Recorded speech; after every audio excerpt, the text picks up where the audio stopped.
planet is to help each other. To help each other improve the quality of each other's lives, not just our own. I'm sure many of you feel the same way. However, the ones that tend to help the most are the ones that have the least.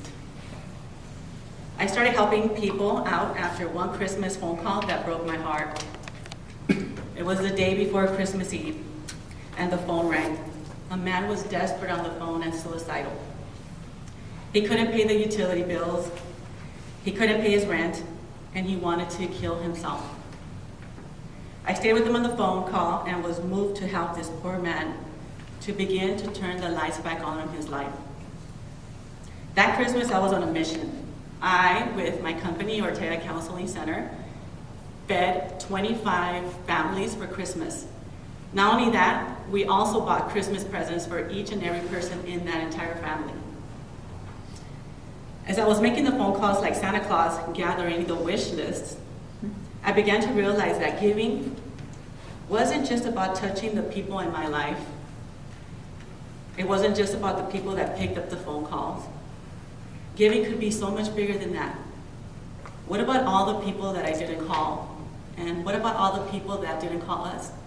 All the people that were suffering and didn't know that we were here to help them.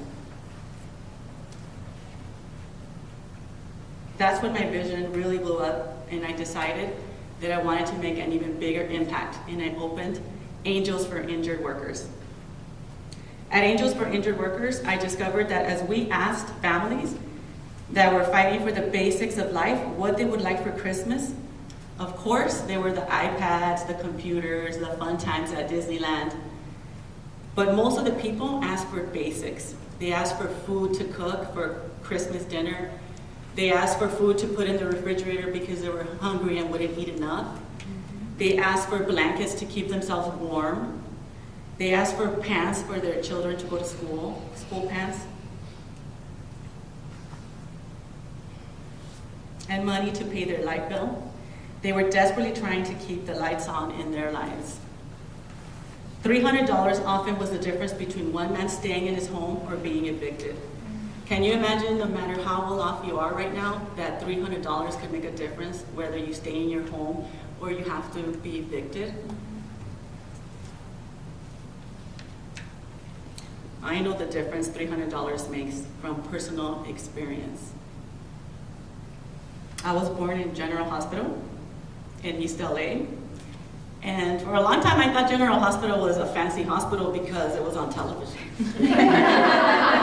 And I tell everybody I was born in that hospital. Even though nobody in my family and nobody that I knew looked like the people on television. Where I was born and raised, it's the area where now in downtown LA you'd see a lot of high-rises. Most of the places where my friends and I played around as kids are big corporate buildings now.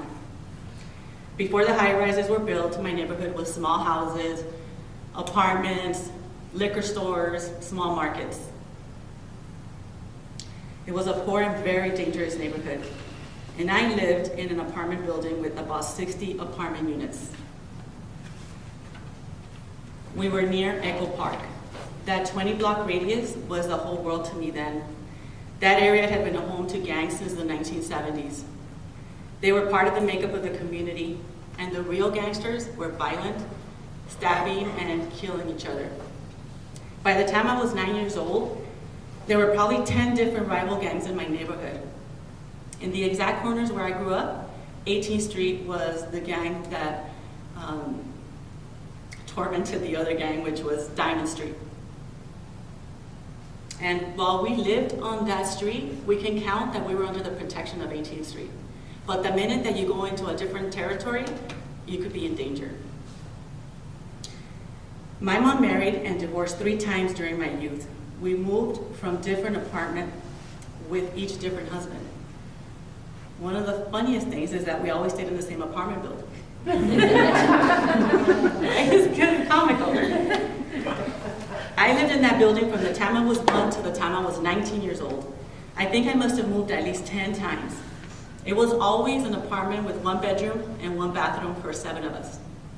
5 of my sisters slept in the living room, and my mother and her husband in the bedroom. Most of the apartments in our building had lots of people crowded into them. Then there were also cockroaches. Cockroaches everywhere, everywhere. Even if we were clean and fumigated, if our neighbor wasn't really clean and they're right next door to us, we would get their guests over for dinner. And then sometimes we even had rats. One time, my mom got a cockroach in her ear. Yeah, she could feel it wiggling around, and she had to go to the hospital to get it out. Yeah. And even though it wasn't uncommon, it really freaked us out. Because everyone around us lived in similar situations, I didn't know I was poor. I didn't know any different. I just knew we never had money. We were always borrowing $5 from people here and there. Sometimes the money was to ride the bus or to buy food. My mom would borrow a few eggs so that we would have something to eat, and she would always owe people money. We were on welfare, so we would get some government assistance, but we were forever scraping by. I remember when our iron broke, and my mom just cut off the cord and would turn the stove on and put it on top to heat the iron. And then we could iron our clothes and then put it back on and then get it hot and then iron again. We used the oven to dry our tennis shoes after we washed them in the sink because we didn't have a washer and dryer. When I was in middle school, I walked 4 miles to and from school, and that's not just a story I tell my kid. But I would walk 4 miles to and from school when there was no money for the bus, or I spent it on a snack, which was only 75 cents a day. Once, when we didn't have money to pay the gas bill and it was shut off, for about a month, we had to go to our neighbor's house to take showers, or go to the local swimming pool, or just take cold showers at the house. And cold buckets of water are miserable. When you cannot pay the utilities, your quality of life is diminished exponentially, and it is not that easy to turn the lights back on. My mom worked off and on as a waitress and went to school for a time. She was studying to become a CNA, a certified nurse assistant. She met and began to live with a man who she had just met in a bar. She barely knew him, saw him about 4 times, and she brought him home to live with us. He became our stepdad for the next 9 years. She didn't love him. She said, "I need a home for you guys," and he pays all the bills. During those 9 years, she didn't have to work. He would give her $300 a month, and she made miracles happen with that. She went to secondhand stores and garage sales. She bought used things and resold them at higher prices. She was a businesswoman. She would set up a blanket at the park or in front of our apartment building and resell everything for more money. She would sell things inside the house that we had. She sold my prom dress 2 days after my prom. I always thought that if I wasn't paying attention, she would sell my shoes right off my feet.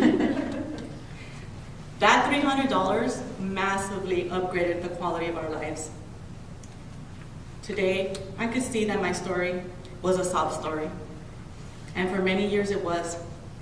When you know your personal story is one that will make heads snap, jaws drop, and invite a lot of shock and sympathy, it begins to feel like a sort of an accomplishment. Look what I've been through. It happened to me, and I survived. This is who I am. It's like a badge that you wear with everything that says, I'm a badass. I'm sure at some level I must have known that there was much more to me than what happened around me. But when you live and breathe your story, it can be your mark. Even if you don't share your story with a lot of people, it shows. You give off a, I've been through some shit vibe.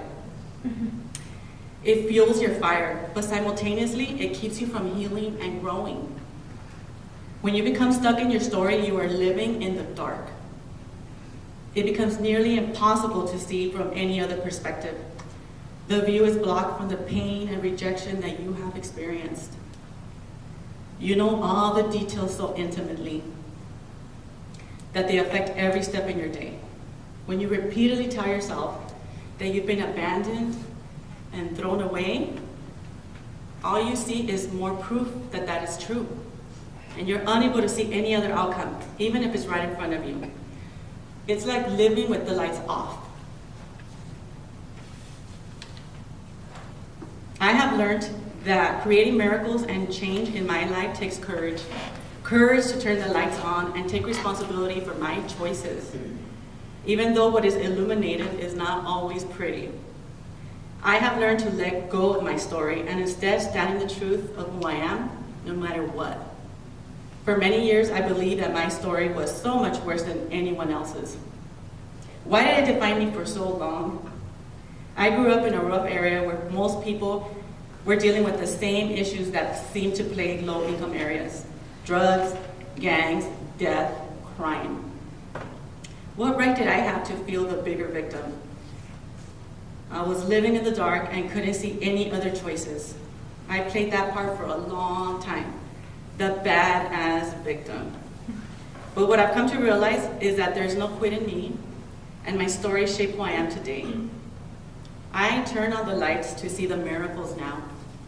I make people's dreams come true, and I am a miracle maker.